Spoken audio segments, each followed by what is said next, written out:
All right, you guys ready to get angry? Today's about a boom, about a bing is not nice. This is not nice at all. This is apparently the most hated man in Korea. This is he spin kicked a woman, nearly killing her, all because she gave him a dirty look. I don't know what be wrong with people, especially guys. Like that is actually crazy. And the fact that you spin kick somebody, that has to be like premeditated, mad intentional, and everything. Spin kicking is like you have to do that on purpose, because how is that even in your inventory of moves to do? Just because somebody gave me a dirty look, like this is gonna piss me off.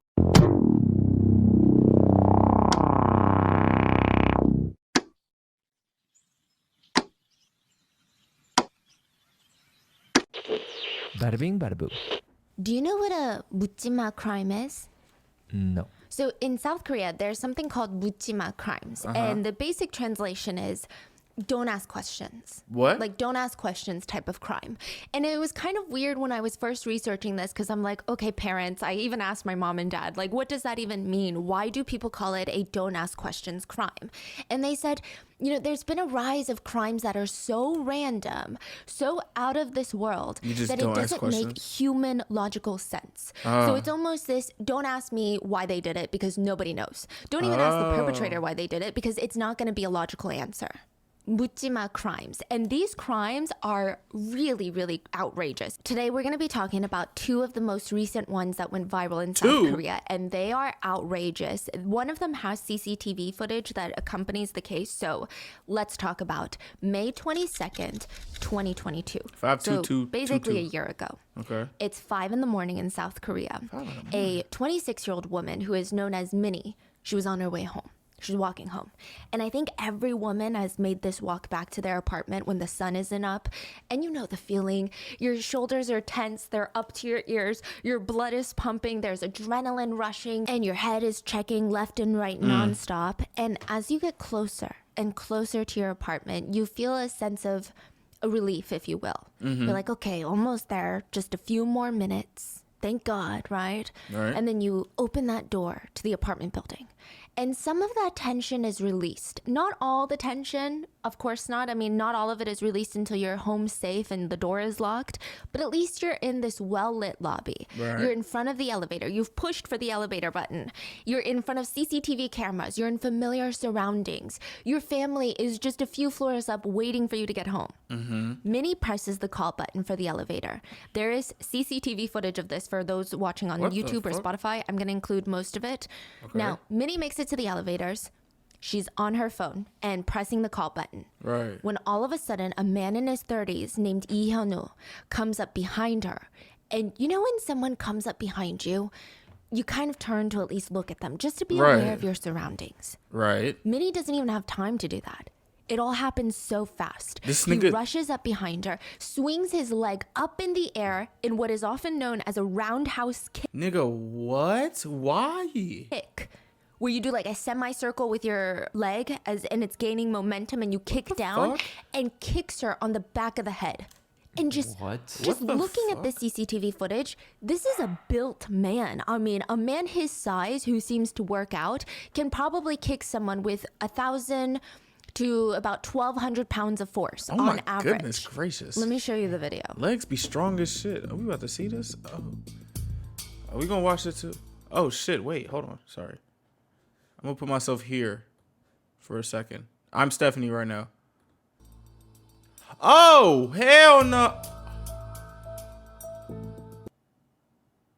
What the fuck?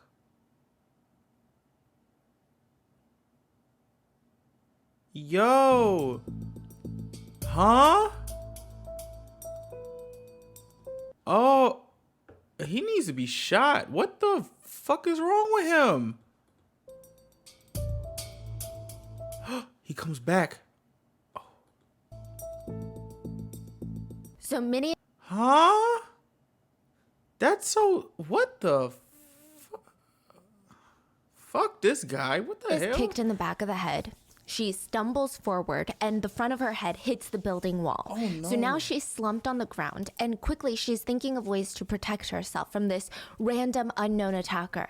She brings her knees up to her chest. She tries to cover her head with her elbows. But he's not done with her. He kicks her on the head 5 more times. Why? She goes from being curled up in this fetal position to now being unconscious and laying stiff. Like she's stiff as a board on the elevator floor. He kicked her out? Yes. What? Unconscious? Yes, all on CCTV footage. And he knows this. Everywhere in South Korea is basically covered with CCTV cameras. So he did that shit on He purpose. takes her phone, picks her up like a rag doll, just using one arm. Imagine how much strength. I mean, she looks to be, let's say, average weight, He's a 120 bitch. pounds in South Korea. Her shoe is... He's picking her up with one arm, like a little suitcase. What the fuck? That's terrifying. Just think about how much force he's able to kick with if he's Yeah. that physically strong. He picks her up and takes her to a corner of the building that has no CCTV cameras, a blind spot. The fuck? He is there with her unconscious body for 7 minutes. For 7 minutes, he is with her. And these 7 minutes have been such a huge debate in South Korea. What the hell happened in those 7 minutes? What did he do to her? Will the victim ever even know the truth of what happened? But not Yo. only that, it was revealed that he had followed her home. There's CCTV footage on the street of the two of them. And whenever Minnie stops to check her phone on the street, you can see him in the back like a little stalker. Every time she stops, he would stop. He would What the hide behind a car. fuck? He would hide behind someone to not The fuck is wrong with this dude? be seen by Minnie. The footage is, I mean, Ew. it's terrifying. It's just straight up a predator trying to hunt down his victim. Yeah. But all for what? Literally, why? Did he just Mm, want for to a stalk dirty someone that look. day? Was he stalking her for a long time? He said he did all of this because they made eye contact on the street in passing, and he didn't like the way that she looked at him. Ain't no fucking way. I don't believe that. And when I say I don't believe that, I don't believe that's his actual reason. He had to be out for blood and just looking for a reason to do this. As if like that would even be a good reason to do this. Like what, bro? He needs to be shot. Wait, this is not targeted? It's a stranger. Huh? What? He said that they passed each other on the street and walking opposite directions, so they're facing each other. And they made brief eye contact. She didn't smile or look happy. He was upset about that. And you followed her all the way home to roundhouse kick her in the head? And then take her to a blind spot. Bro, what the fuck? Ew. That's So disgusting. kidding he me. followed her home and attacked her That and is did God terrible. knows what for those unaccounted for 7 minutes. That's That's why they call it a 묻지마 crime, because Koreans are like, I don't know what to tell you. Like if someone asked me, why do you think this perpetrator did this? I don't know what to tell you. I'd say he's fucked in the head. That's what I would say. He's a predator. I mean, obviously I don't know the real reason why, but it's like he wanted to do that to somebody that day. That's fucking crazy. Wow, that's terrifying. Real The shit. only clue that netizens could find to try and figure out what happened in those 7 minutes is from Lee himself. Lee was actually seen on CCTV cameras leaving the apartment building. Both of his hands are in front of him, and he makes like this quick motion.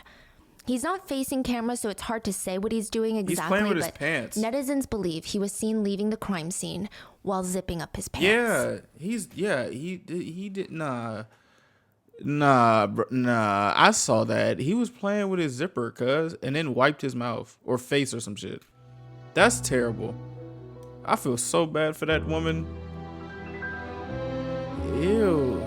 And then ain't there like a video of them saying like he was released? What? That's nasty.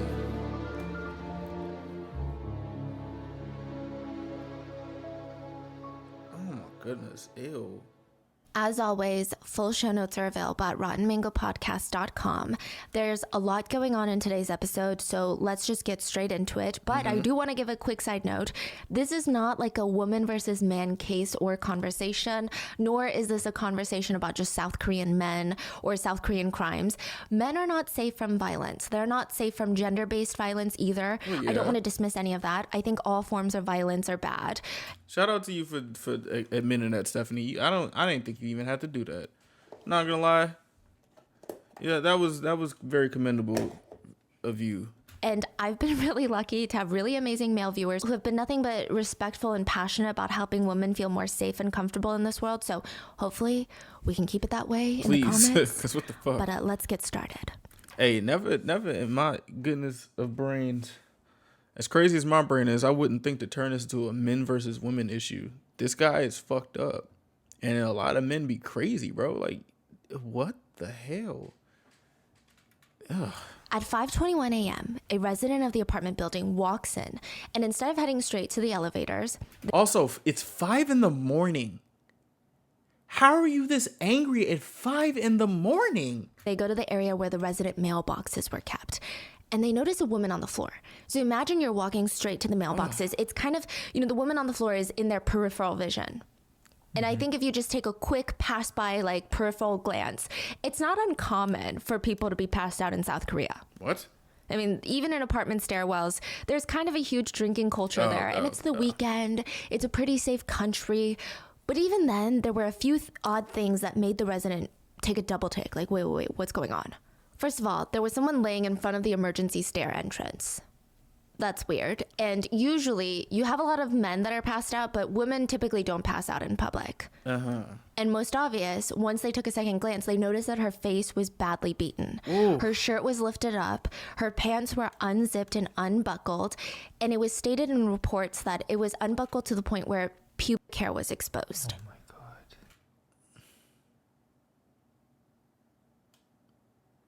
I feel so bad for her, bro. What the And later, heck? once her jeans were taken off by the medical staff, inside, her underwear was just only on one leg. It's as if someone had tried putting them back on or hadn't taken them fully back off before putting her jeans back on. One thing I'm a hope and pray for, that there's not like great discourse about what happened in them 7 minutes. I know, I'm pretty sure we can make a very educated guess of what possibly could happen, and we could just leave it at that. Like, all these clues and That is crazy. So she wasn't even hidden in like a room or anything. It was still somewhat public area. Like people just can pass so by easily. Easily. It's just a blind spot in CCTV, but it's not a hidden area. It's not a room. There's like glass doors, but they're glass doors. Wow. That is Yeah. crazy. So Minnie is immediately rushed to the hospital. She had brain damage, a traumatic Oh brain my hemorrhage goodness. that took 4 months of treatment and copious medications. She had to have stitches on her head. There were bruises all over her face. She lost sensation in her right leg, particularly her right ankle. Doctors weren't even certain that she would even be able to walk after all of this. It would take weeks of physical therapy for her to learn how to walk again. But she still doesn't know how long she's going to be on meds. She doesn't know how long she's going to have PTSD and all these migraines that come with traumatic brain injuries. And I'm not sure if this is for the worst or for the better, but she doesn't remember a single thing about the incident.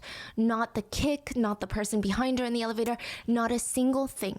She woke up, realized she's in the hospital. She didn't even know why she was there. I'm not gonna lie, I don't know how to feel about that. Like, a part of me is saying, like, okay, hopefully her not remembering is a way for her to not replay this back in her mind. But at the same time, it's like, bro, she literally had no recollection of what happened. Literally anything could have happened, and I think anything happened to her. You know what I'm saying? Like, it's ugh. She's like, I'm in so much pain. What happened? Oh my gosh. She had something called dissociative amnesia. Authorities realized that she would have no idea what happened to her in the 7 unaccounted for minutes. The only person that would know is Lee Hyun-woo. And he was currently hiding out in a motel room with his girlfriend. He has a girl. Yeah, girlfriend. He's like open mouth right now, okay? So after the attack, Lee runs back home to his girlfriend and tells her that he needs help ASAP. The police are after me. I need your help to hide myself, because all of these places in South Korea, like motels, hotels, they're really good about keeping your information.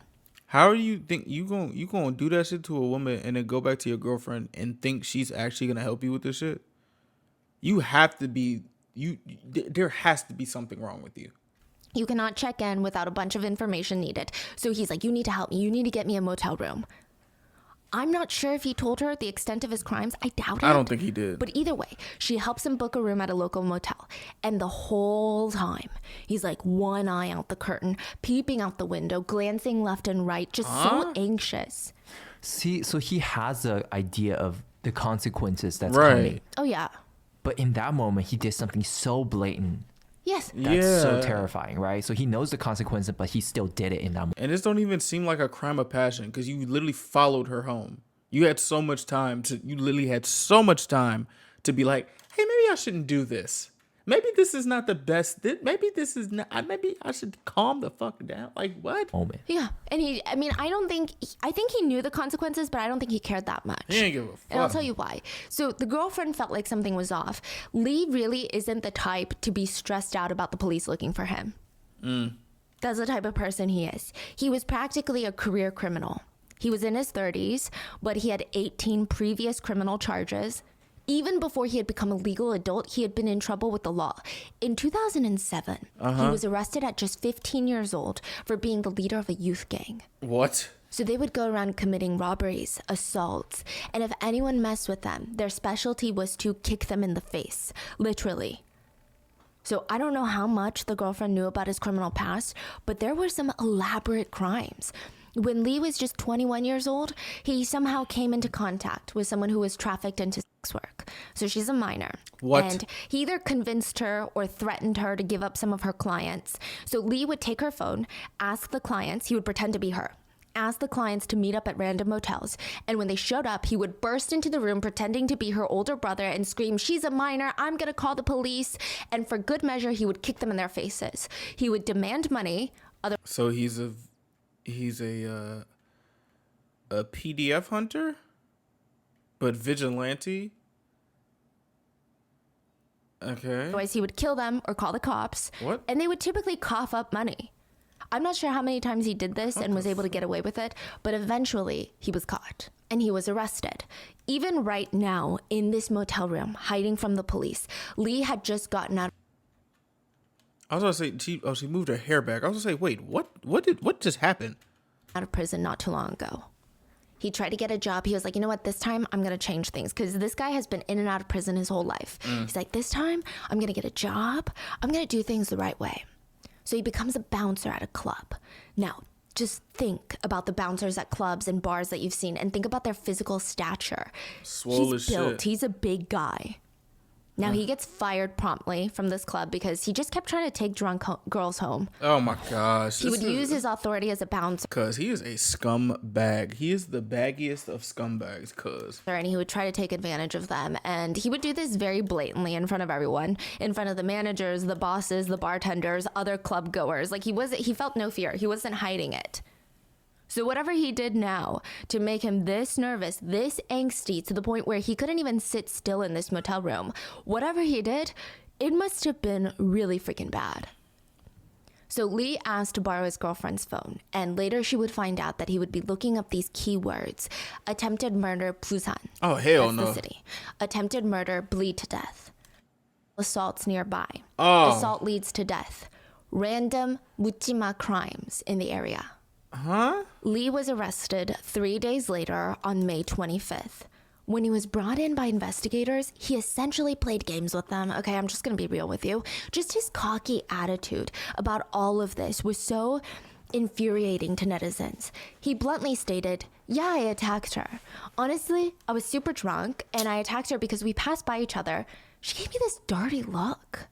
I think she even muttered something under her breath. So she started it." What? He stated that he was so drunk he didn't even know or remember if she was even a female. He's like, I wasn't trying to attack a female. It wasn't a gender-based crime, guys. I was so drunk. I didn't like the way that this person looked at me. That's it. Okay, so if we're gonna use this logic, so explain the panty around the leg and the open zipper and all this stuff like that. What? What, bro? What? Fuck out of here. The police did not believe him for a single Yeah, second. like what?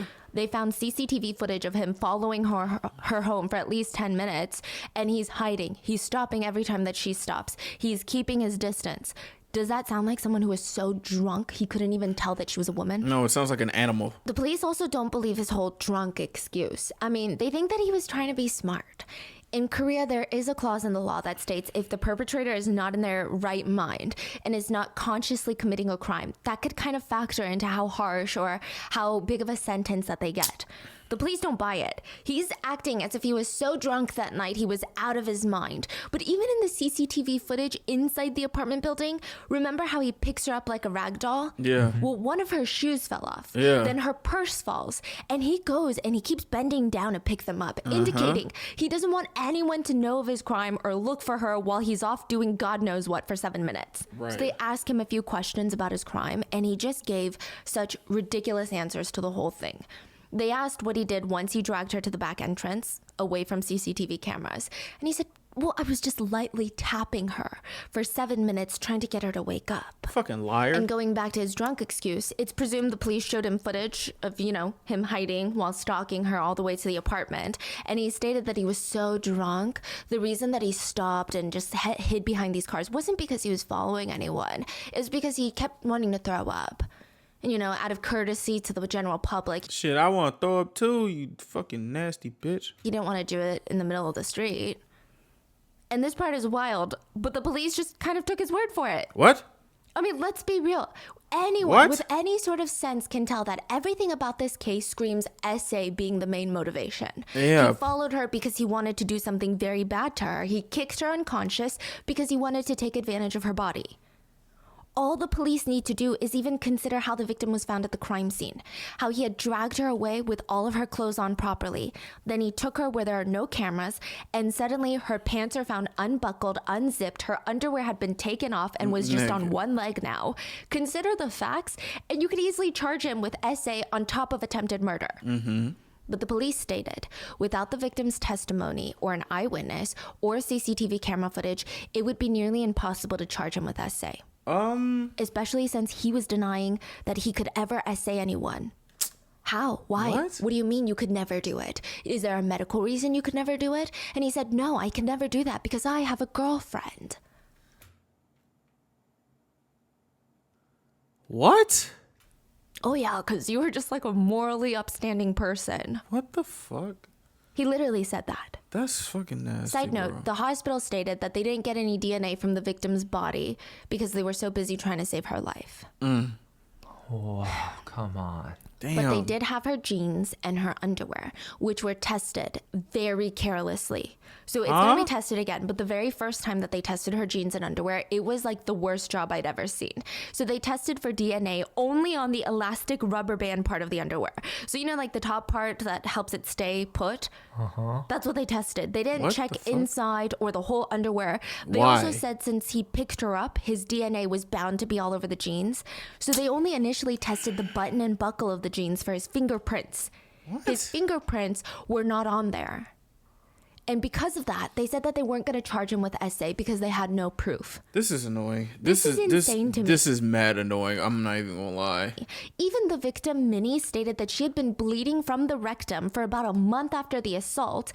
And the authorities were like, well, we don't know if that's connected to the assault or... Nigga, she's bleeding from her ass.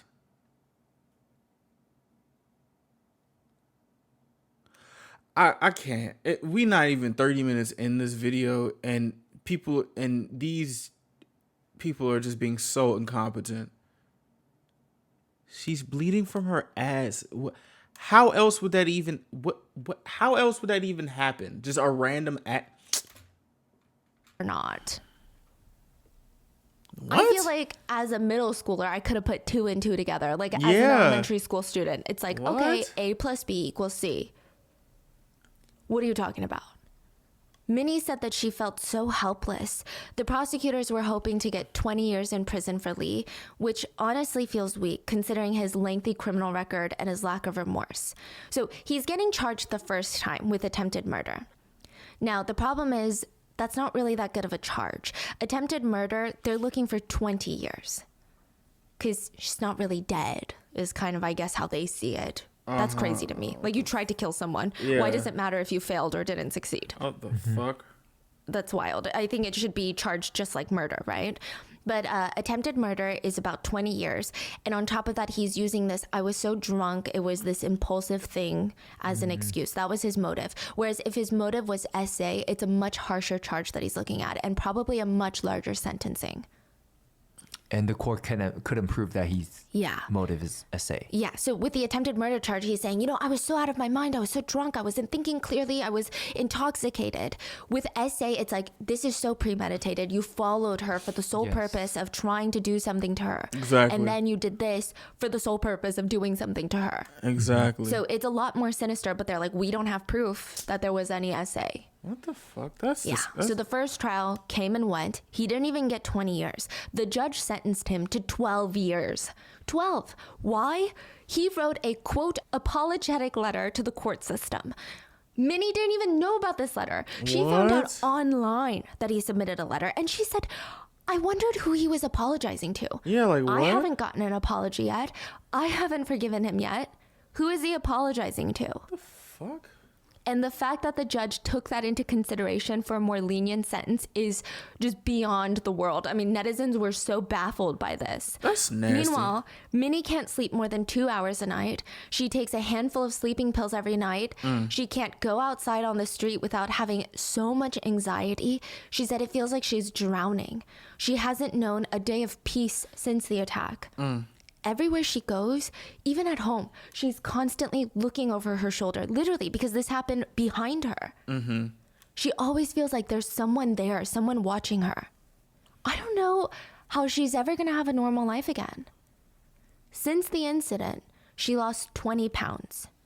And each time that Lee would appear in court, he looks well-fed, well-slept, well-rested, and he's actually gaining weight. That's fucked up. He seems to be enjoying himself. That's so fucked up, yo. In fact, a fellow cellmate of his came forward to state that in prison, Lee was talking about how he was going to break free the first chance he got, and the first thing he wanted to do was go and kill Minnie. What's crazy is the judge knows about this and gave him 12 years. Does he know the judge or something?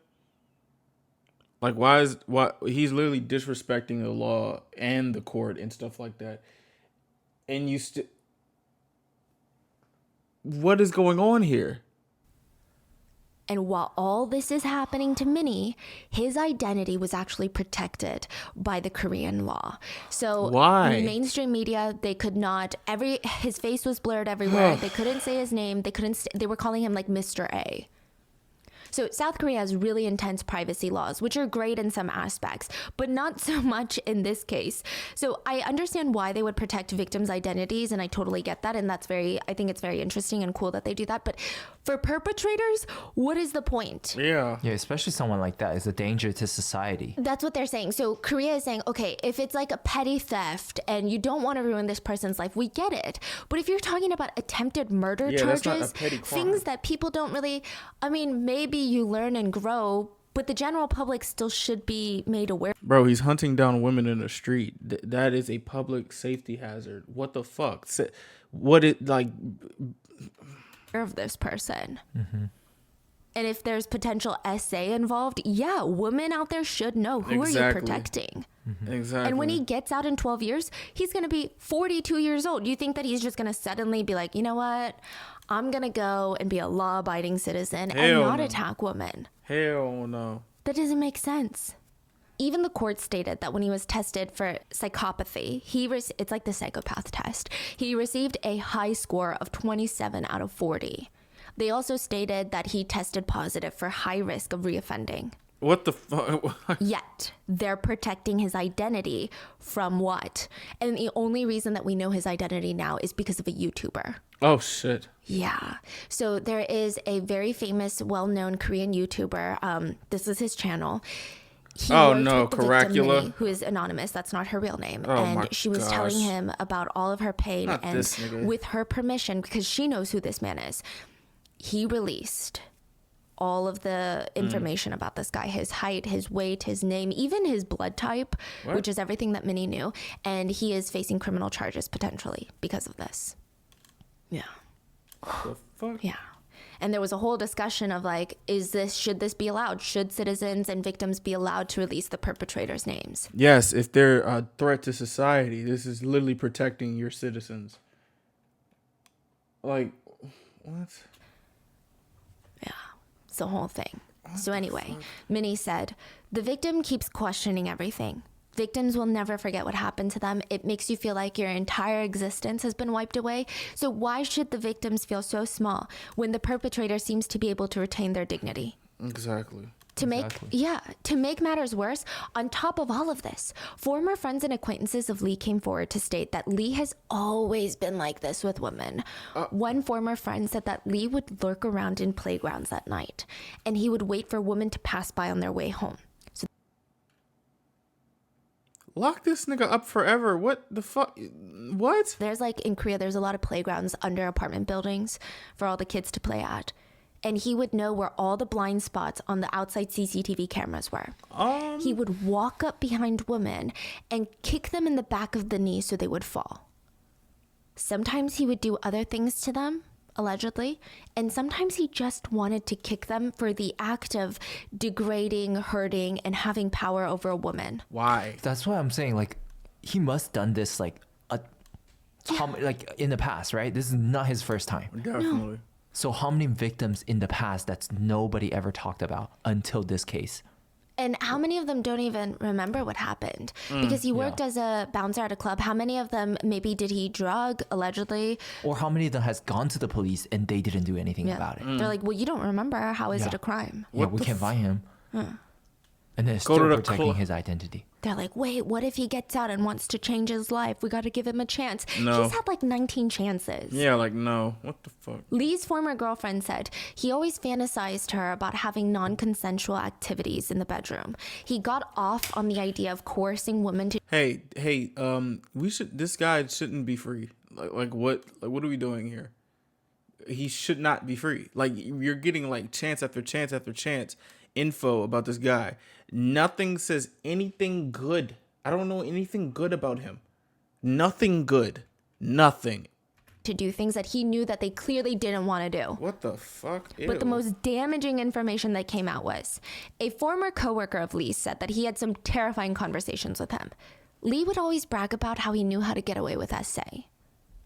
The key to SA, he said, was via the rectum. He said the rectum isn't as frequently tested for DNA evidence. And even if DNA testing comes back, it's very difficult to process. How do you know that? The only way for you to know that is that you do this a lot. You are you are an animal. I'm gonna be honest. You are scum. Prosecute. What the fuck? How? And right before the crime, Lee allegedly told a friend of his that he wanted to, quote, be an animal, be a caveman with this victim that he saw. Basically, fuck? I guess the more direct translation is, yeah, he wanted to essay her is kind of the vibe. What the fuck? And even after the crime, he told the friend, I did it. I just did her. So that, coupled with all the other evidence, the investigators were forced to recheck the clothing for more DNA evidence. Lee's DNA was found in 5 locations of Minnie's jeans, 3 inside the jeans, and Ew. this time he's being charged with SA. Okay. Prosecutors were requesting 35 years in prison, and Minnie stated, I don't remember what happened to me.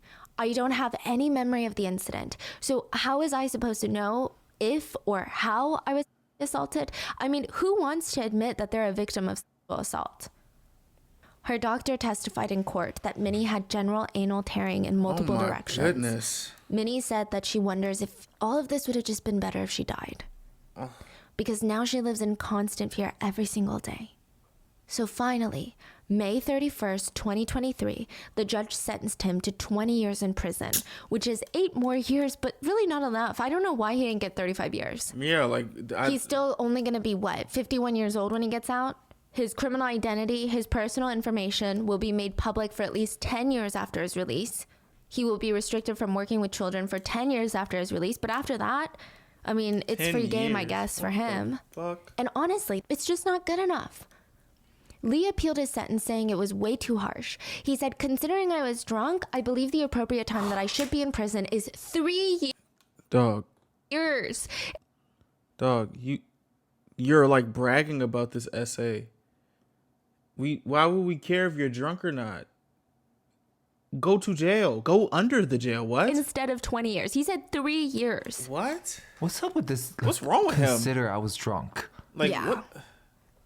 Yeah, which it works against women. If women are drunk when they're assaulted, it works against them. But when men Yeah. are drunk when they're committing crimes, it's like, well, I wasn't in my right mind. Yeah, what the fuck? And even though there seems to be justice, if you can even call it that, it just felt like women were such an afterthought in the entire justice system. The female victim walks out of this with less dignity and less rights than the male perpetrator. And netizens were left wondering, what's the difference between a roundhouse kick and a sashimi knife? I am out here lurking on your social media accounts whenever you... What the fuck? What? Nigga, what?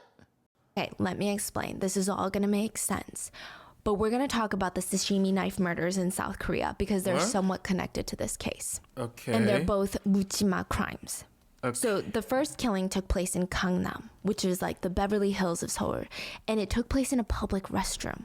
Everything about this case is pure nightmare fuel. And it all starts with a man named Seungmin.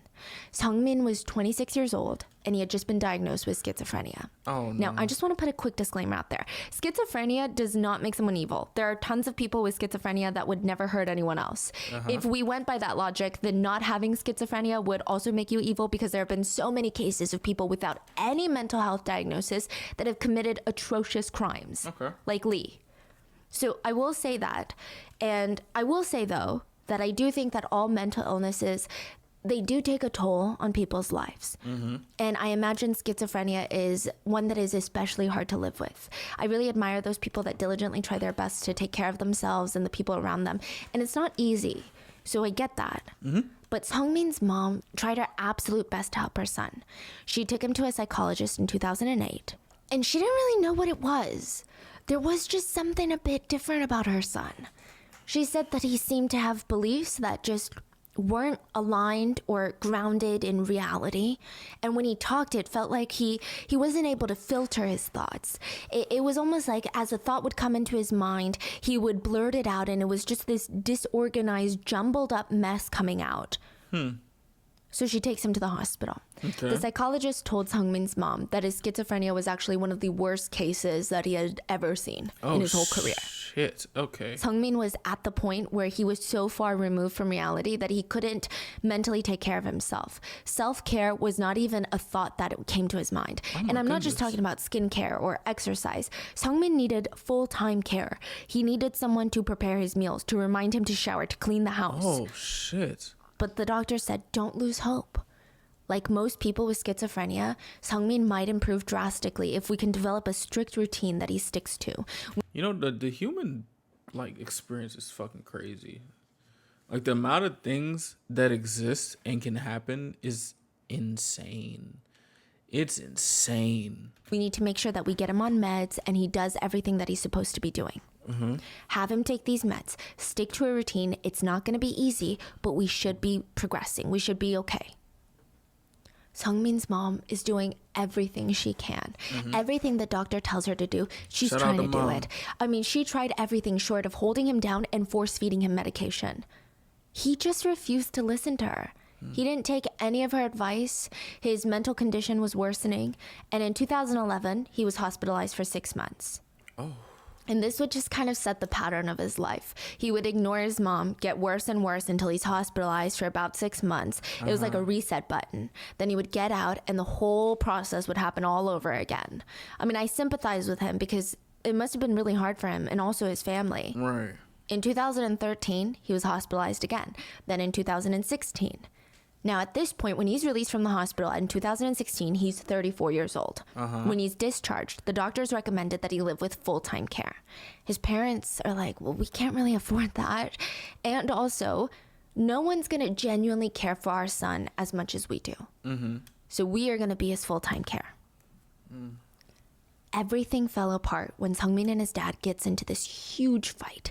There's no information about what the fight was about, but afterwards, Seungmin and his dad's relationship was just completely shattered. It was broken. Seungmin packs his bags, and without a second thought, he elopes. So eloped is a term in the medical field for a patient who basically goes MIA when they most definitely should not be MIA. What the It's more extreme than an adult running away or even a minor running away. A person who elopes in the medical sense is someone who physically or mentally relies on full-time care and assistance in order to function well in society. You cannot just run away into the sunset and live happily ever after. Oh, shit. An eloped person is someone who has a high chance of hurting themselves or hurting others if they're not found. That's why if you report someone missing and they're an adult, the police will usually ask you, okay, are they elderly or do they have medical concerns that we need to be aware of? His psychologist, his parents, they start looking for him. The police get involved and he's considered a high priority missing persons case. Now, Sungmin is off the radar with his parents and the medical staff. He has no access to shelter, bathrooms, showers, and the most concerning thing, he has no access to his medication. And he's surviving on the streets of Seoul, but just barely. He gets an entry-level job at a restaurant, and when he's not at work, he would just mindlessly roam around the streets of Seoul. He would sleep on benches. He would sleep on sidewalks. His work gave him enough money to buy himself food every day, but that's it. He doesn't have money for a motel, for anything. He lives like this for months.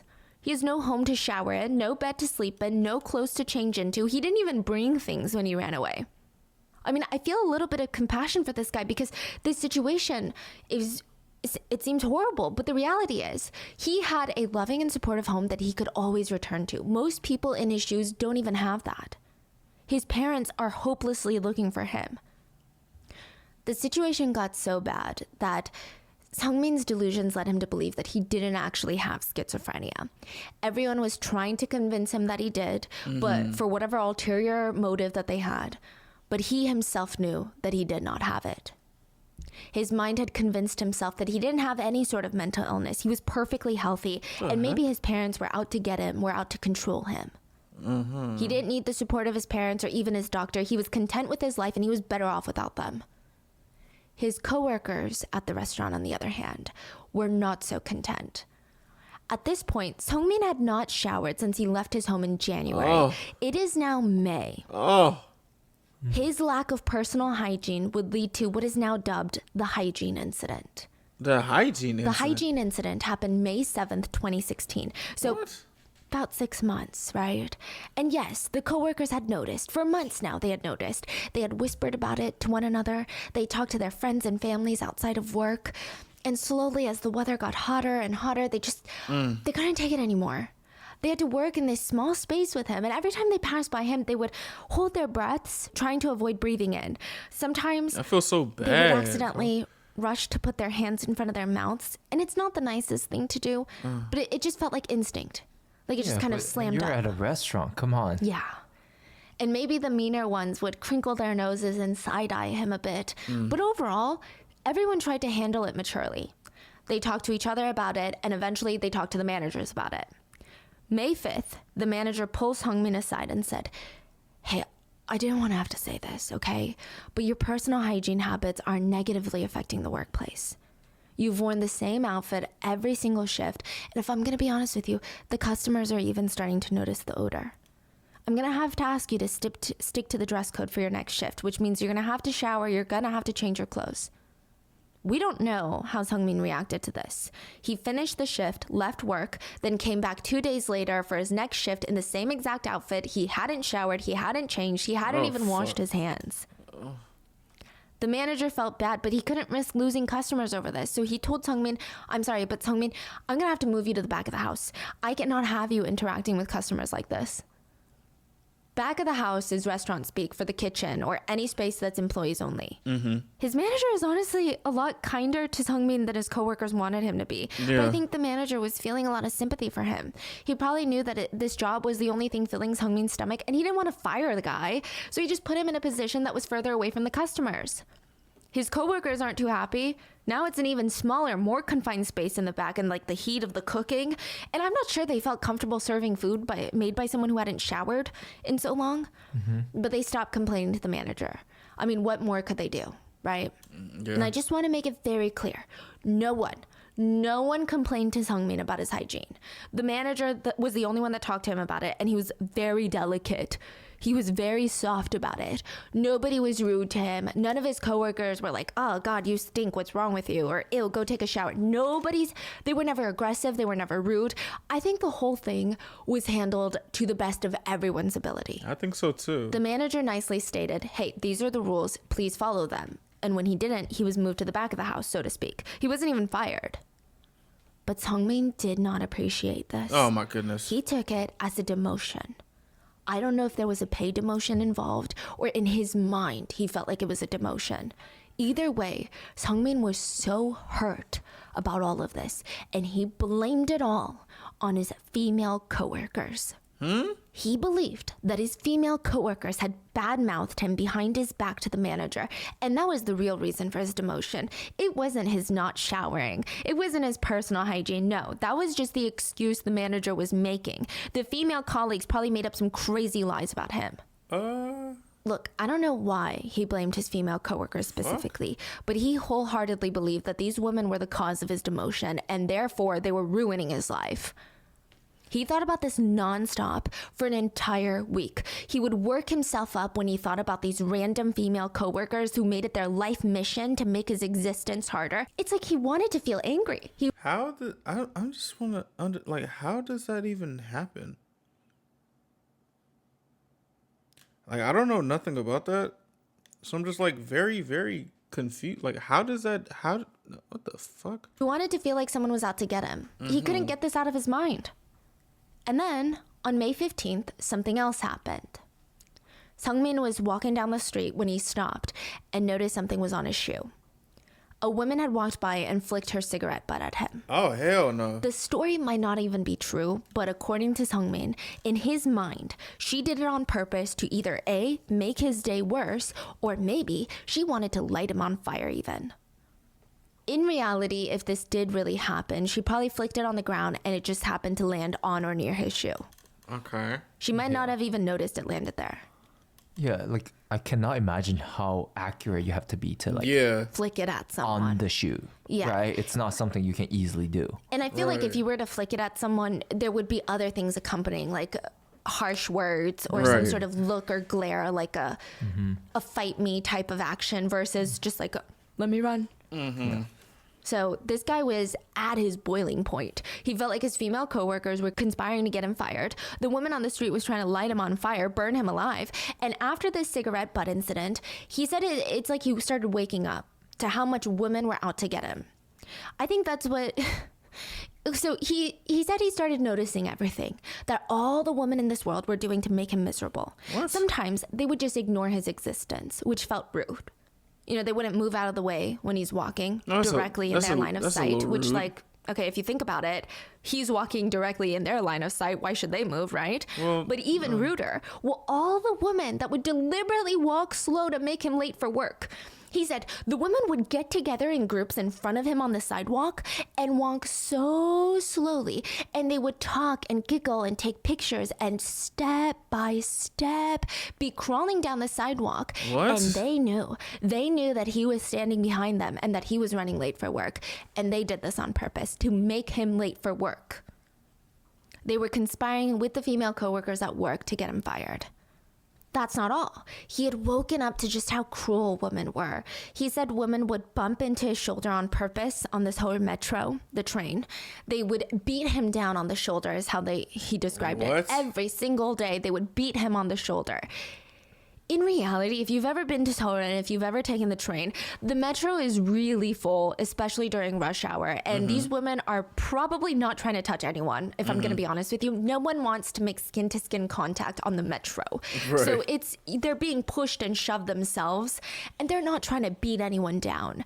Seoul has a population of 10 million people. Oh, shit. So the metro system is going to be jam-packed all the time. But to Sungmin, every day, without fail, women would get onto the metro with the sole purpose of beating him on the shoulder. The ones who weren't there to hit him were there to stand right in front of him and block his way. Again, If you've ever been on a busy train, you know that there's going to be people inches apart and they're going to be jam-packed in there like sardines. No one is standing between you and the door. Right. They're not trying to block you. They're just standing there because they have to get somewhere too. So all you have to do is say, excuse me, then you get off. For him, though, the women were blocking him. The men, though, if there were men standing in front of the door, they were also probably heading to work, probably being harassed by their own set of women NPCs. Like, he never saw men as nuisances. It's just women that were conspiring against him to ruin his life. Now, I do want to put a quick disclaimer out there. I do know that schizophrenia is often accompanied by a lot of paranoid thoughts or beliefs or even hallucinations. I think the problem that people have with this is hallucinations and these paranoid beliefs don't come out of thin air. They don't just magically appear in someone's mind. It's usually already trained by society. There must have already been some sort of deep hatred for women, or this conversation about women being nuisances or out to get men that must have stuck in his mind to then evolve into this huge belief of like every single woman is literally out to get him. Yeah, I can see what Stephanie's saying here. I didn't want to say anything because I don't know nothing about schizophrenia, but it's like, if it's like a tunnel vision type of thing towards just that, it's like, huh? I ain't never heard nothing like that before. It's like, it's just women out to get, huh? And that's the problem. So as Hungmin said, women beat me on the shoulder in the subway every single day, deliberately blocking my way and walking slowly to make me late. A woman threw a cigarette butt on me. And I have endured all of these trivial but very unpleasant things, and I just couldn't stand them any longer. What? I just couldn't. I thought I would die if I stayed like this. What? So I thought I'd have to kill them first. What? He believed before any woman hurt him any further, he needed to kill women. So he plotted his first murder. That is so scary. May 17th. He took the train to Gangnam Station, which is why this is often referred to as the Gangnam Station murder. And Gangnam Station is one of the busiest subway stations in all of Seoul. About 100,000 people pass through that station per day on average. It's busy. When he passed through, it's a Monday night around midnight. So there are people, but not enough people. So it's not rush hour. And no one was beating down on his shoulders because it's not busy enough that people are packed like sardines. And if they had, maybe he might have taken out his sashimi knife that he had been hiding in his jacket. Side note, sashimi knives are very thin, long, razor-sharp knives that are built for cutting thin slices of fish. It's a cooking knife. Now, the blade is about an inch thick and a foot long.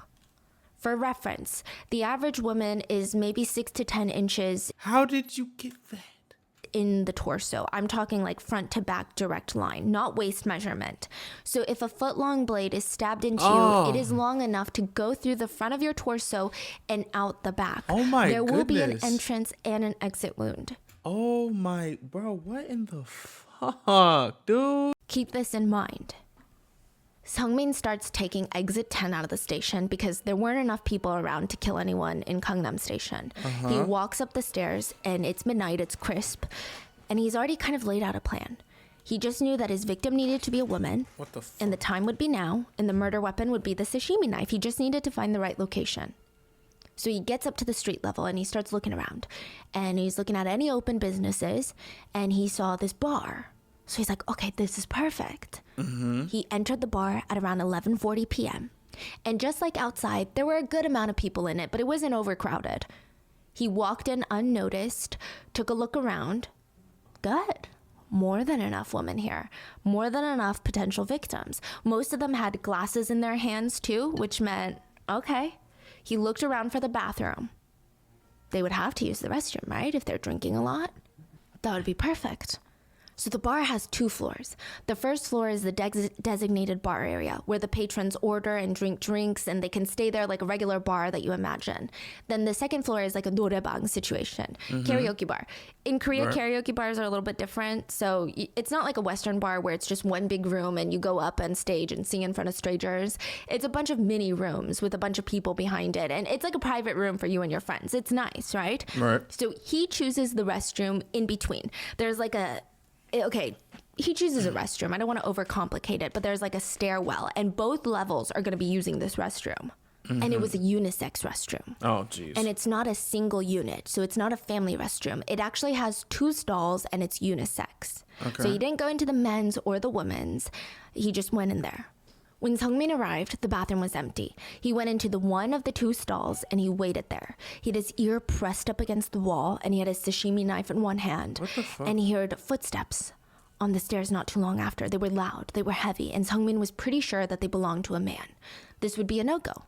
He was listening for the light pitter-patter of women's feet, not the big, strong, loud, masculine thumping of a man. What the Easy fuck? distinction, obviously, okay? I walk like a giant, so I don't know. The next footsteps he heard were a little bit softer. So he's like, ooh, maybe this is a woman. But there were so many soft footsteps behind. And they were getting closer and closer and closer, and the bathroom door swung open, and he could hear a bunch of young boys talking. Probably freshly 20, which is the drinking age. And he waited for all of them, like 6 of them, to use the restroom, wash their hands, and leave. And he starts Okay. wiping his clammy hands on his pants, and he keeps waiting. Dog, what the He fuck? couldn't leave just yet. He needed to make sure that he got revenge for everything women had been doing to him. A total of 6 men came and went while Seungmin stayed hidden in the stall. And then finally, after 30 minutes, This is fucking crazy. Oh my gosh. that felt like an eternity, he heard one single set of soft footsteps enter the restroom. He held his breath. He was certain it was a woman. And she was alone. He was sure of it. What the fuck? The victim's family requested she remain anonymous, so we're going to call her Yeji. Okay. Yeji was at the bar with her boyfriend and one of his friends, and it's unclear if they were celebrating a special occasion or maybe they just wanted a night out. They walked in, got their drinks, and as they're enjoying themselves at around 1 a.m., Yeji leans over and tells her boyfriend that she's going to use the restroom real quick. He asked her, oh, do you want me to take you there? Hey, bro, I'm gonna be honest. That is some terrifying shit. That just unlocked a fear in my brain. Oh my goodness. Oh my goodness. Okay. Oh gosh. Are you okay? She's like, don't be silly. What are you gonna do? Like, just listen to me use the restroom. It's right there. I'm gonna be back in a few minutes. Besides, it's not too busy in here. It's not like I'm gonna get lost in the crowd. It should be quick. She leaves her drink with them, heads to the stairs, enters the bathroom at 1:07 a.m. She goes in, uses the restroom, and hears someone in the bathroom next to her finish their business. So when she's in the stall, she hears someone flush next to her. And now it sounds like they're washing their hands. So she finishes her business, exits the stall, and then a lot of things happen at once. The first thing she noticed was the smell. Oh. The second thing she noticed was the hot burn of the sashimi knife going into the front of her torso and out the back. Oh my gosh. Then she felt a hand push on her as the knife was pulled out, and then another burn, and again, and again. And then she just saw this man rush out of the restroom. She saw his head bob down the stairs before the door fully swung shut. And then she hit the floor. This is terrifying. Her boyfriend got a little worried when she didn't come back right away, but he didn't want to overreact and go check up on her. He also didn't know probably that the restrooms were unisex, so it's not like he can burst into the women's restroom and be like, Yeji, are you in here? He glanced around. I mean, everything seemed okay. Nobody was freaking out. There was no commotion. So he reasoned with himself, well, okay, maybe she was on her period. Maybe she had stomach cramps. But after 30 minutes had gone by, he started getting really worried. 30 minutes? Is she sick? Did she get lost? I probably think Kyla's taking a shit or something. 30 minutes? That's how long I've taken. What the fuck? He and his friend walked up those same stairs that Seungmin had rushed down half an hour ago. They push open the door, They didn't and see before him? they registered what they were looking at, their feet came to a wet stop on the floor. Oh my goodness. They looked down at the squishing noise, and they had stepped in blood. Oh. Yeji was alive, but barely. She was unconscious and barely breathing. She was bleeding out on the bathroom floor. You have to remember that she was stabbed 4 times, but because the sashimi knife went through her entire body, there were 8 wounds that she was bleeding out of. She was rushed into an ambulance, and the paramedics tried to stop the bleeding, but too much had already spilled out, and her pulse was fading, and eventually it stopped completely. Rest in Yeji peace, died bro. on May 17th, 2016, before the sun came up. She was 23 years old, which is in Korean age, so probably in US age, it's like 21. The Oh police my had no goodness. trouble finding Seungmin. There was CCTV at the stairwell of the bar. They caught Seungmin going up. They caught Yeji going up and then Seungmin running down. He was sitting in an interrogation room by 10 a.m. that morning. And he denied everything. He What? said, no, I don't even know why I'm here. I wasn't involved in whatever you think I was. And I have no idea why this foot-long sashimi knife covered in blood is in my jacket pocket right now. I have no clue. But okay. He still had the blood-covered knife in his pocket when the police arrested him. And he still denied all the charges. He was like, what girl? What murder? Who are you talking about? What you have girl? no What evidence. murder? Contrary to Seungmin's belief, CCTV footage and a bloody knife are pretty good pieces of evidence. Right. The police managed to bring him back to reality and convince him that, hey, the game is up. And when they asked him why, they wanted to know if Seungmin knew the victim, if he had been following the victim, stalking her, how long he had been watching her. Typically with stabbings, there is a connection between the perpetrator and the victim. To stab someone requires you to get very close to them, Right. to push the knife into them, and to look into their eyes while you do it. It takes a certain level of hatred. It takes anger. And usually there's some sort of tangible animosity there. But in this case, the stabbing was completely random. Yeji had no idea who Seungmin was and vice versa. So what in the world led him to do this? Seungmin said, women always ignore me, so I hid in the bathroom to kill a woman.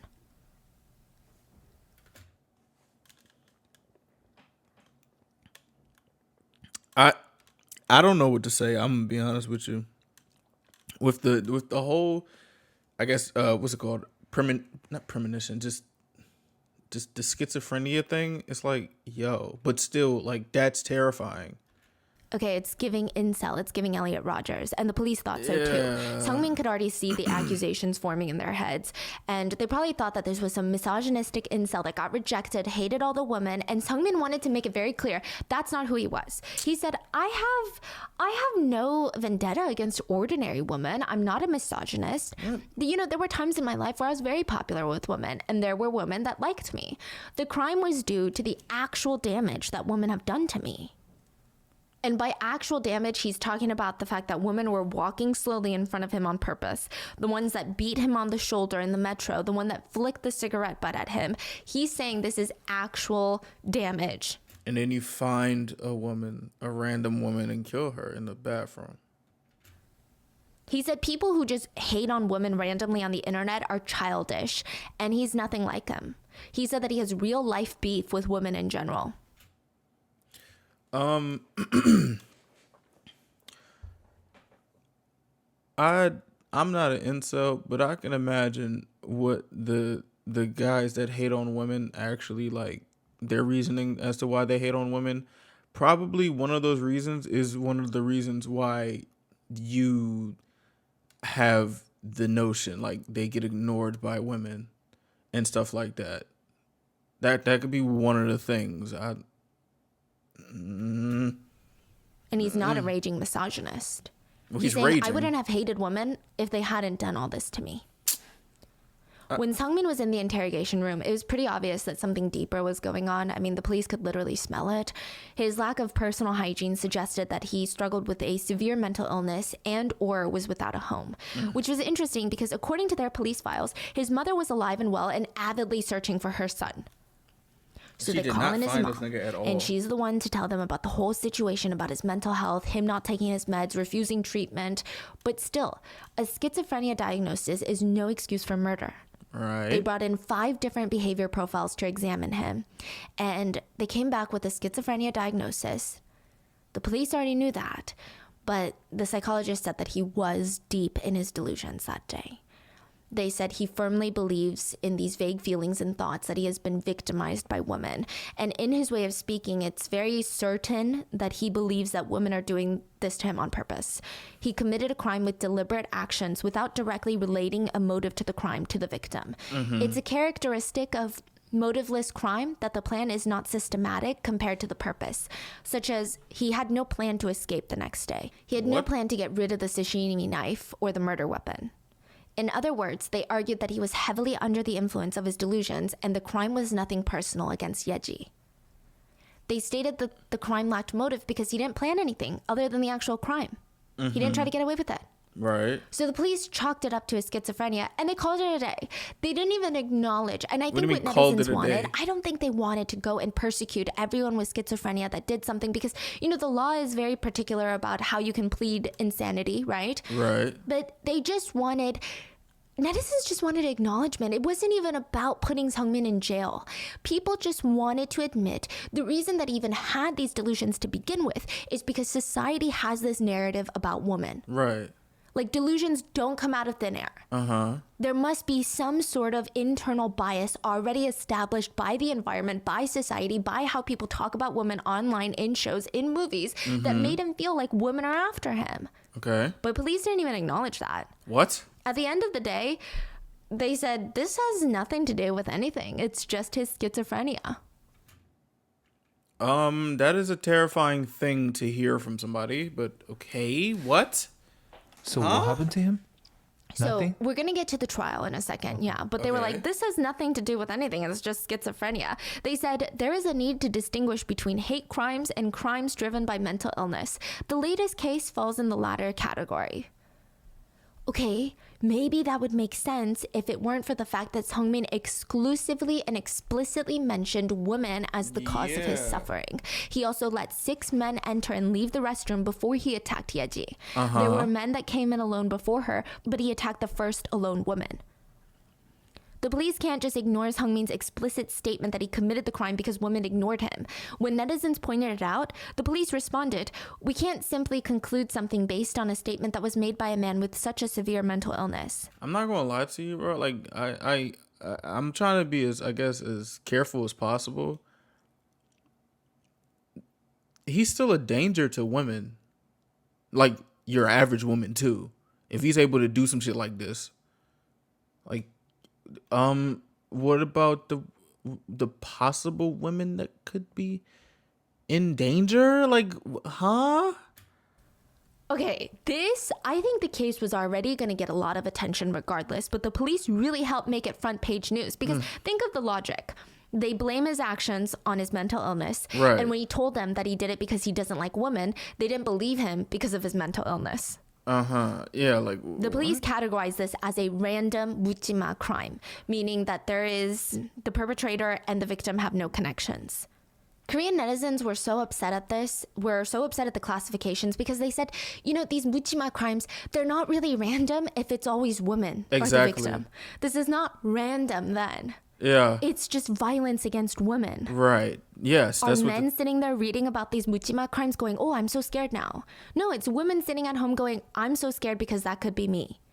Yeah. He wasn't just looking for a victim. He was looking for a female victim. That's the key difference. Yes. So on May 24th, Seungmin did a crime scene reconstruction.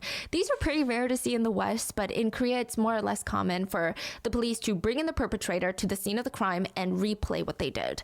What? So seeing the perpetrator hold a fake knife and stab a dummy is a lot stronger in court than a statement saying, I stabbed the victim.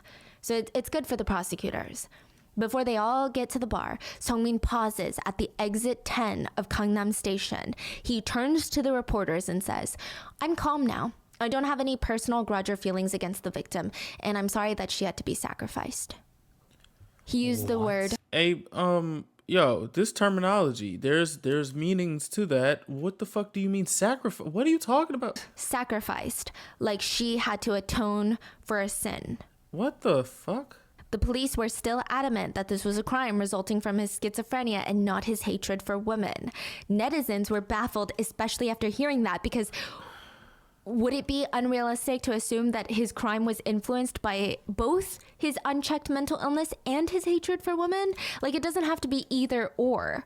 Right. Like, So his trial started in September, and the defense had a tough time due to the mountain of evidence. You know, I think the bloody knife in his coat jacket is pretty hard to talk your way out of, but they did their best. They tried blaming all of this on his mental illness and incompetence somewhere in the slew of medical professionals that cared for him during his hospital stays throughout the years. They said it's not Seungmin's fault, it's schizophrenia's fault. They asked the judge for a mandatory 20 years in a mental health facility. And I have a question. Remember when Stephanie was talking about he was ignoring his mom? I don't know where does this like disdain for women come from? Like, I'm just trying to figure it out. I don't know. and an ankle monitor. The prosecutors aimed for life in prison. No shit. They brought out the overwhelming amount of evidence, and there was no doubt that Seungmin had murdered Yeji, but there was also the evidence that he was looking for a female victim. Seungmin was sentenced to 30 years in jail. And Now, Lee wasn't? I think that there were a lot of mixed feelings about this in South Korea. I think there were feelings 30 of, years. at the end of the day, he did what he did. He probably needs mental help more than jail. And then other Right. people were saying, it doesn't matter. Like, this feels like a gender-based crime. So there were both, I could see both sides. Uh-huh. The Korean Supreme Court denied Seungmin's appeal, and he will be in jail until 2046. Oh, fuck. Then he will be released back into the streets of Seoul. Oh, fuck. A few days after Yeji's death, netizens posted on Twitter about a memorial outside of Gangnam Station for Yeji. The hashtags Gangnam Murder Man and Bathroom Murder went viral on Korean platforms, and thousands of people showed up, and they left these white flowers, sticky notes with short messages for the victim and the public. He got 30 years, but I'm just thinking in general of like these cases that we're looking at. This is the longest sentence I've ever heard in any of these in any Rotten Mango video I've heard. This is the longest. I mean, the window of the station was covered in a wall of colorful sticky notes. From inside, it looked like stained glass. Most of them read, "Female hate is a social problem. The women who remain will make this a better world. I want to be alive at the end of my workday. I like that. Is it too much to ask to be safe to reject people I don't like?" Like, all these feelings that a lot of women in South Korea had been struggling with were now being posted in this whole collage of anxiety, paranoid thoughts, and just threats to their safety. And I think to visualize that was a big moment in South Korea. People wrote, "I'm still alive because I didn't go to that restroom that day," to indicate how random this was. There were a few people that claimed that this whole case was reverse misogyny.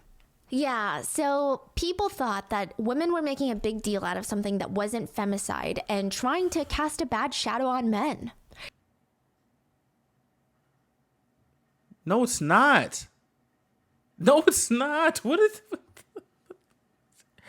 sometimes I'm just thinking to myself, and I'm like, bro, this responsive type of rhetoric is so stupid.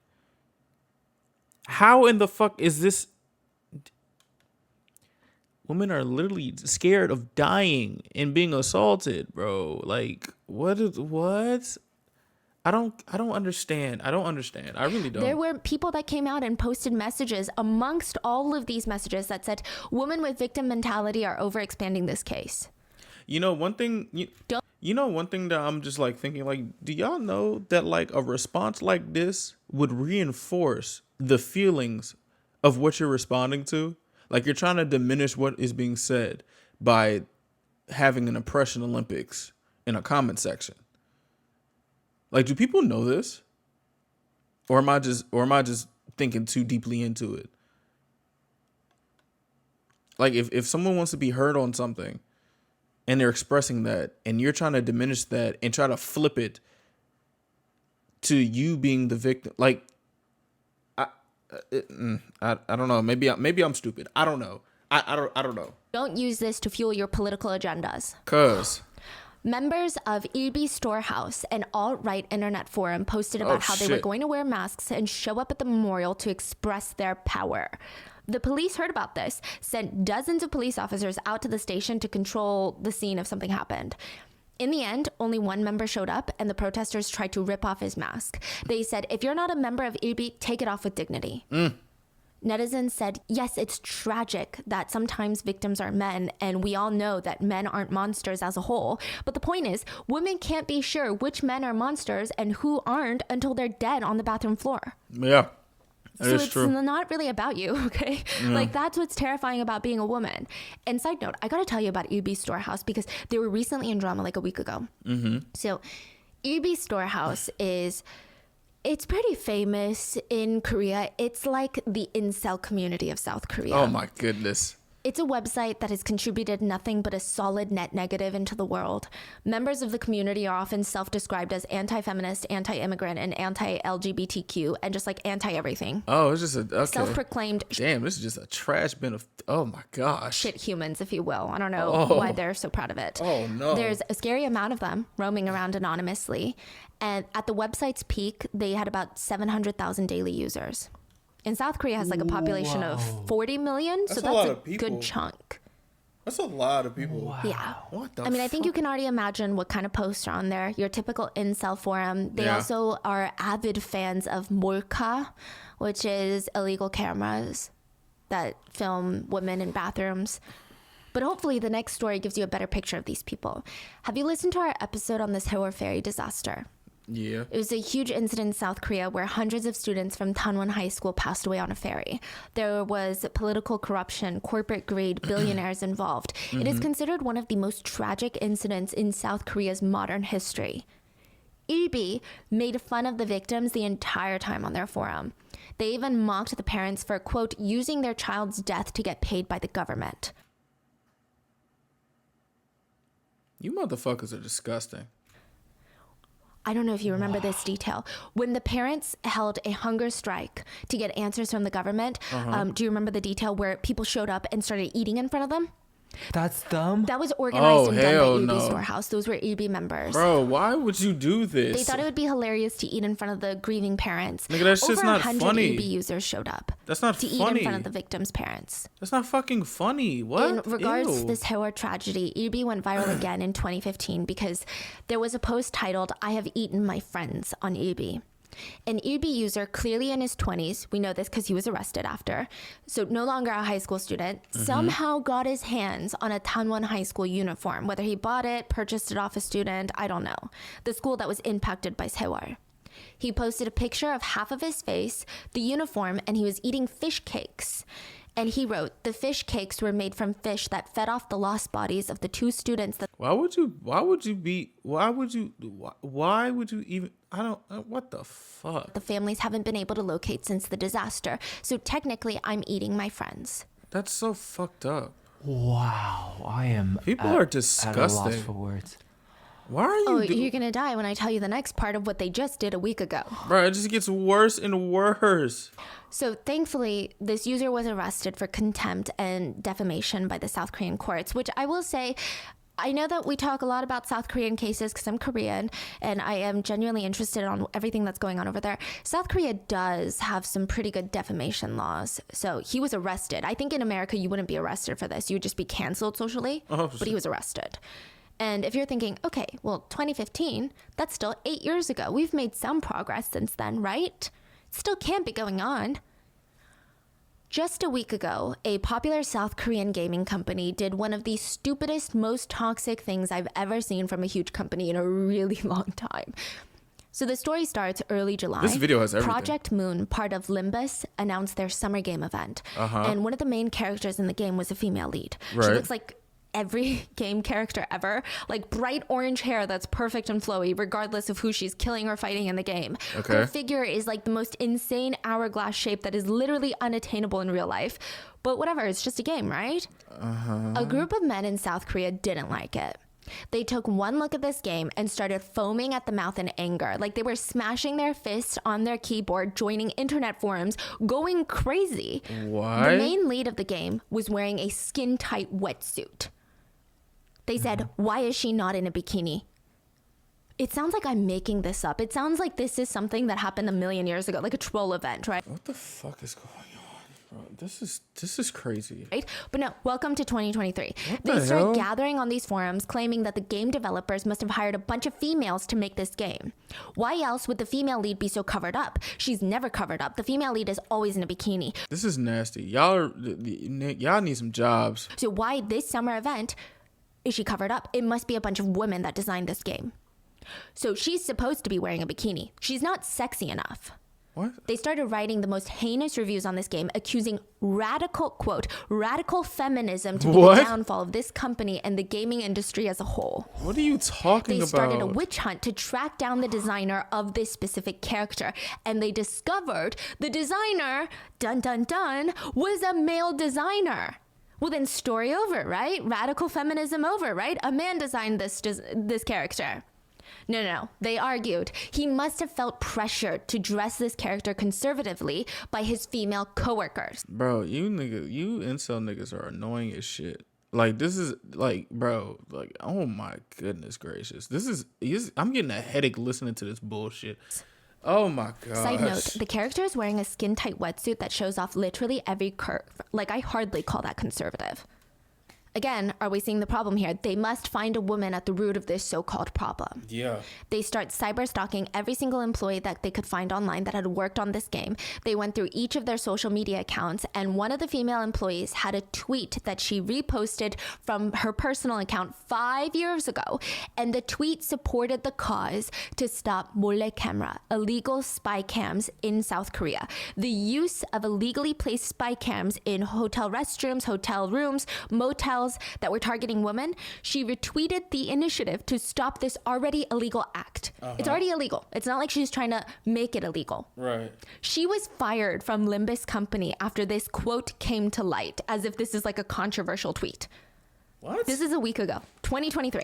Wait, 1 week ago. The company fired her. Why? Because all these guys online were making such a big fuss about it, how she's a radical feminist. And she's imposing her political agendas onto this game. Slim, what the fuck are you? Oh, this is so terrible. And the game probably, these are their demographic. Yeah. Oh my god. And I say this in quotations like came to light because she's not hiding it. The company fired her stating that they had company rules that each employee was to follow, and one of them included not voicing controversial opinions on social media accounts. Bro, controversial opinion. I don't want spy cameras. That's already illegal. How in the fuck is that? Spy cams are illegal. To voice that you don't think people should be doing illegal things is now controversial. Oh my gosh. Imagine you get fired because you tweeted, "Hey everyone, stop speeding, it's against the law." Or, "Hey everyone, don't commit homicide, it's against the law." Yeah, like what? How on earth is that controversial? To give you an accurate picture on how ridiculous this is the timeline. People suspected radical feminism in a gaming company because the female character wasn't half naked. Are people scared of like feminism or something? Like, what do y'all think is about to happen?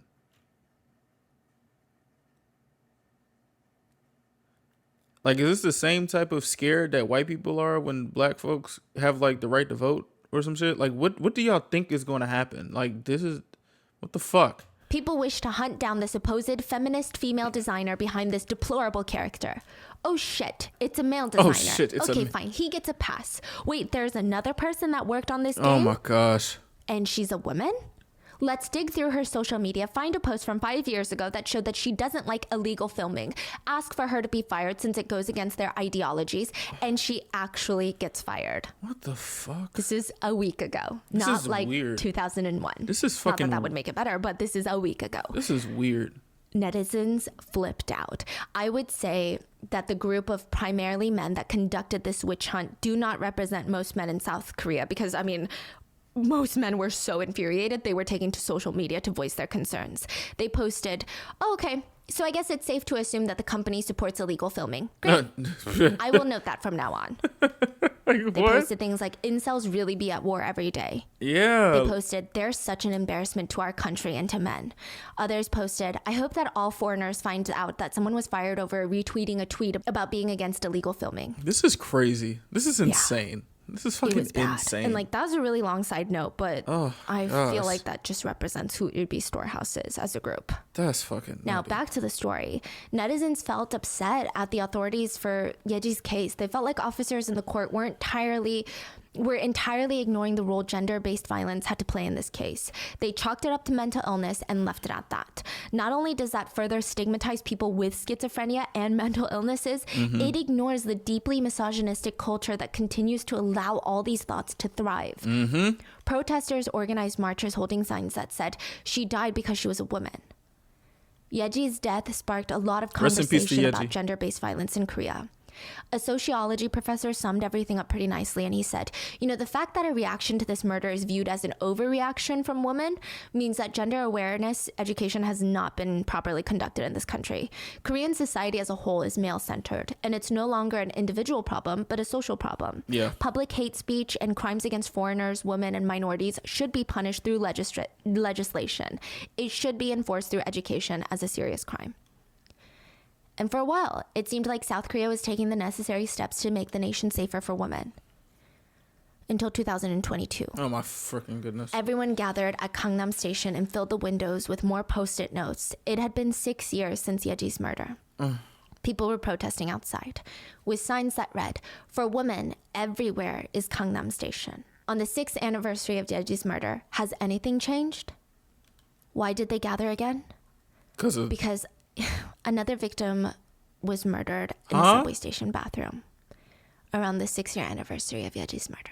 What the fuck? Her name was Joy, and her killer was actually a former coworker of hers. I mean, it's just gender-based violence. That's the only way. There's no excuse. There's no explanation to these crimes.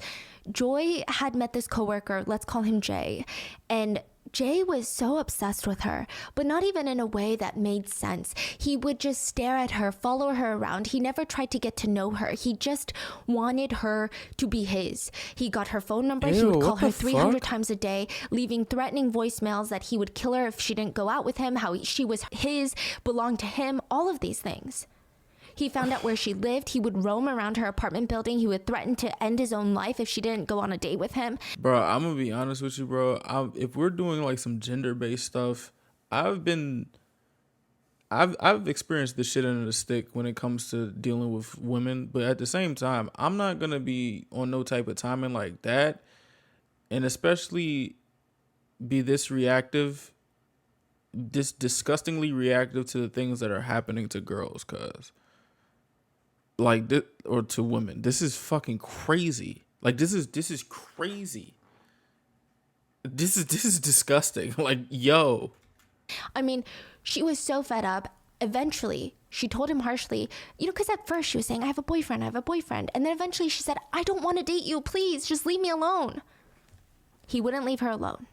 She told her managers, they fired him, and they were going to press charges. She was going through the legal system. He was briefly arrested and let out on bail. And while he was on bail awaiting trial, he stabbed Joy to death in the restroom. The subway station restroom. I mean, this case had so many similarities to the Gangnam bathroom murder that it immediately blew up, and netizens connected the case together. The president of South Korea had something very interesting to say about it. Instead of promising to fix these problems and prevent more women like Joy from being murdered in the future, he said, structural racism is a thing of the past. They're both Korean, by the way. Literally what? No one knows. This is like a Buchima tweet. What the fuck? What? Don't piss me off, bro. Don't ask me why he wrote that. My tweet. Yeah, everyone was like, what are you talking about? But it made sense because this is the same president that scrapped government gender quotas immediately after entering the office. There are currently 3 women in his 19-member cabinet. He has removed the term gender inequality from textbooks and canceled funding for programs that fight everyday sexism. What is there like money in being sexist or something? Why does it seem like it's so hard to do this? Like, is there like an incentive? Like, what is this? What is this? Is crazy. What the fuck? Side note, His mother-in-law just got arrested, so I would say he's not having the best presidency right now, but anyway. Yeah, after Joy was murdered, the citizens of Seoul gathered outside the bathroom entrance and created a sticky note memorial, just like the one outside Gangnam Station. They wrote things like, "We survived another day. How many more women need to die for this country to change?" And I think the one thing that stands out to me is that through all of these don't ask questions cases, there is this underlying idea that some people have that women were created for men. Like in the Busan Roundhouse kick, Lee believes that women exist to fulfill his sick fantasy that he has with non-consensual SA. Even a glance on the street must have been for him. And in Seungmin's case, he believes that women exist to make his life harder. Everything they must do, they do because of him, to make his life rough. They must be walking slow because of him. Not because they're having conversations with their friends and they have their own lives, but it's for him. And South Korean netizens are fed up. This could also explain why South Korea has one of the lowest fertility rates in the world. Fuck. A lot of Korean netizens believe without fixing societal problems, it's going to stay that way. Women are just over it, to put it nicely. They're not getting married. They're not having children. And I just want to point out, women do not exist for men. And men would not exist without women. Yeah. So let's just all be nicer to one another. You know? Please, like, what the fuck? And that is today's case. And again, this is not a women versus men topic. And if you as a man are watching this and you feel like it is, I think that would be a really good moment of self-reflection because, you know, I think most men that watch these videos and are in my personal life, they don't ever see these cases as men versus women. They see it as, how do we help? What can we do? So make sure to leave your thoughts in the comments. Please stay safe. I will see you guys on Wednesday for the main episode. Bye.